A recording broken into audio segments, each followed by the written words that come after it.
औज़ुबिल्लाहि मिनश्शैतानिर्रजीम बिस्मिल्लाहिर्रहमानिर्रहीम अल्लाहुम्मा सल्लि अला मुहम्मद व आले मुहम्मद सय्यदना करीम सल्लल्लाहु अलैहि वसल्लम या हय्यु या क़य्यूम। किसान दोस्तों, ये मुलाज़ा फरमाएंगे, पहले मकई का एक फील्ड है।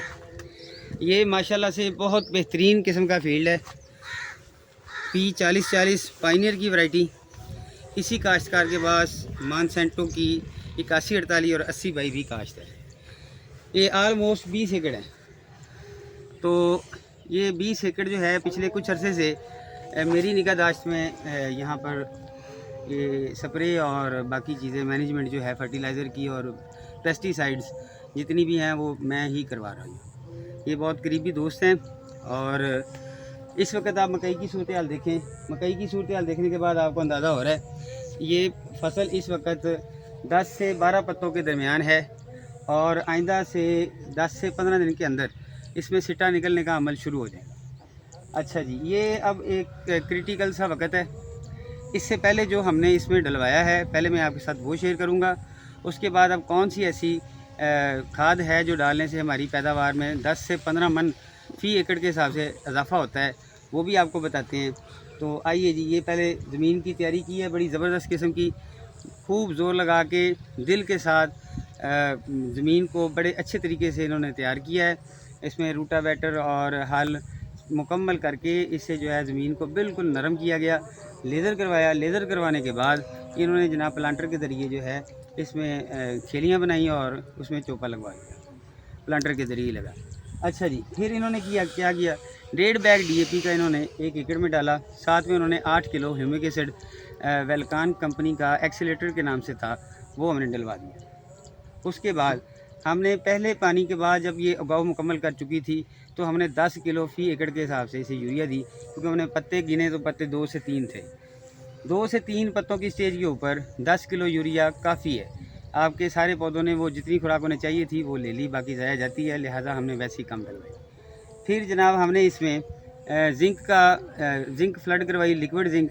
वो हमने 8 लीटर फ़ी एकड़ के हिसाब से यहाँ पे करवाई, जिससे इसका रंग लश ग्रीन हो गया, जिसे पंजाबी में कहते हैं काला शाह हो गया रंग। उसके बाद हमने जनाब इसमें मैग्नीशियम सल्फेट का जो है वो फ्लड करवाई। मैग्नीशियम के बाद इसके रंग रूप ही चेंज हो गया। जो देखे वो पूछे कि यार इनू कितना की तुसी, तो हमने बताया जी मैग्नीशियम इसमें डलवाया गया, तो ये मैग्नीशियम के खातर खा रिजल्ट हैं। अच्छा जी, उसके बाद हमने जनाब सेकंड लास्ट पानी अब से जो पीछे है उसमें हमने सल्फ़र फ्लड करवाई थी। 4 kilo sulphur plus 20 kilo urea, ये मिक्स करके हमने इसमें फ्लड करवाई थी। तो यहाँ तक अब इसकी खुराक ये कंप्लीट है। अब जो खुराक रहती है वो दोस्तों है पोटाश। पोटाश जो है जितनी भी तेलदार अजनास होती हैं उन सब में वज़न पैदा करने के लिए बहुत अहम किरदार अदा करती है। और आज तक हमारे भी तजर्बात से ये बात बारहा गुजरी है।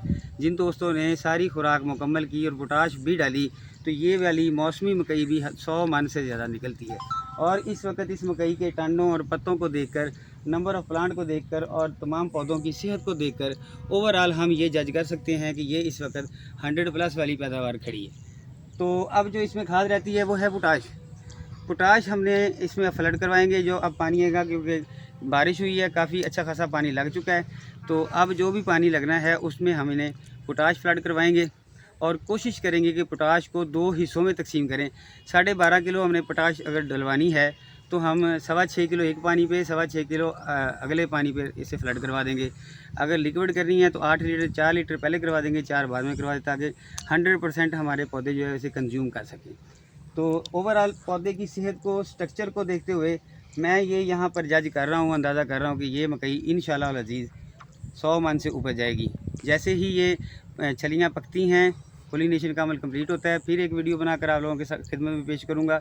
और जब ये छलियाँ तोड़ने के बाद शैलर की जाएगी और वज़न होगा तो फिर भी इंशाल्लाह मैं आप लोगों के साथ इसके जितने भी रिज़ल्ट्स हैं वो आपके साथ शेयर करूँगा।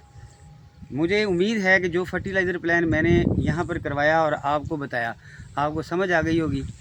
अगर आपको समझ आई है और अच्छा लगा है, आप भी उन पर अमल करें, इसे फॉलो करें और अल्लाह ताला जो है आपको और मुझे लोगों के लिए आसानियाँ तकसीम करने का शरफ़ अनायत फरमाए। जज़ाकल्लाह।